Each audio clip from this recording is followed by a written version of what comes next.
ඒ වගේම අනිසි වරප්‍රසාද නැතිව සිංහල වේවා, දෙමළ වේවා, මුස්ලිම් වේවා, බර්ග වේවා, මැලේ වේවා සෑම පුරවැසියෙකුටම සමාන වරප්‍රසාද සහිත ජීවත් වීමේ නිදහස සාතික කිරීමයි. මිනිස් අයිතිවාසිකම්, මිනිස් වගකීම්, මිනිස් වරප්‍රසාද සියල්ලන්ටම එකයි යන හැඟීම අප සමස්ත ජීවිතවලට ඇතුළත් කළ යුතුයි. අපේ සමාජයේ ඛේදවාචකෙක ඉන්නවා. අපේ සමාජයේ පුරුදු වෙලා තිබුණා එක්ක ධන ගාගෙන ජීවත් වෙන්න. මහා බල අධිකාරියෙන් ඉදිරිපිට ධන ගාගෙන ජීවත් වීම පුරුදුයි.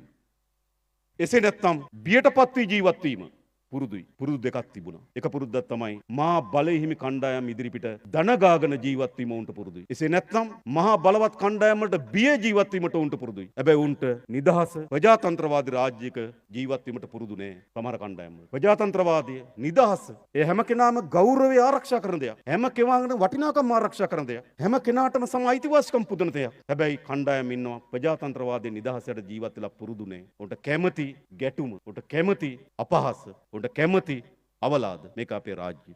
නමුත් අපි කැපවී සිටිනවා ප්‍රජාතන්ත්‍රවාදී සහ නිදහස් රාජ්‍යයක් වෙනුවෙන්. හැකියාව, දක්ෂතාවය, කුසලතාවය ඇති සියලු දෙනාට ඉදිරියට එන්නට හැකි රටක් නිර්මාණය කළ යුතුයි. විශේෂ වරප්‍රසාද වලින් වැජඹුණු සමහරුන්ට ඒක වේදනාවට කාරණයක් වෙන්න පුළුවන්. සියලු දෙනා නීති ඉදිරියේ සමාන වීම අතිවරප්‍රසාද ලයිස කණ්ඩායම් වලට වේදනාවට කාරණයක් වෙන්න පුළුවන්. Taman විශේෂයි කියා හිතමින් අනේකා පීඩාවට පත් කළ අය තවදුරටත් විශේෂ නොවීම නිසා කලබල වෙන්න පුළුවන්. Taman විශේෂයි කියලා හිතුවා. Taman නීතියට වඩා උඩින් කියලා හිතුවා. Tamanට විශේෂ වරප්‍රසාද තියෙනවා කියලා හිතුවා. හැබැයි ඒවා අහිමි වෙනකොට විශේෂ නොවීම නිසා කලබල වෙන්න පුළුවන්. ඉතිහාසයේ කිසි දවසක නොවන විදියට තරාතිරම නොබලා නීතිය හඹා ඒම ගැන ඔවුන් වීරු වැටෙන්න පුළුවන්. නමුත් අපි සර්ව සාධාරණත්වය උදෙසා කොන්දේසි විරහිතව කැපී පිටිනවා. ජනතාවගේ අභිලාෂයන් තිරසාරව ඉටු කරනවා. මම හිතනවා මේ මියගේ රණවිරුවන්ගේ ප්‍රාර්ථනාව ඒකයි. ඔවුන් කිසිවෙක් ප්‍රාර්ථනා කරේ නැහැ නීතියට උඩින් ඉන්න වරප්‍රසාදේ පිරිස. ඔවුන් කිසිවෙක් ප්‍රාර්ථනා කරේ නැහැ සාමාන්‍ය සමාජයේ තියෙන පොදු රීතීන් වලට උඩින් ඉන්න පිරිස. ඒ ප්‍රාර්ථනාව අපි ඉටු කළ යුතුයි.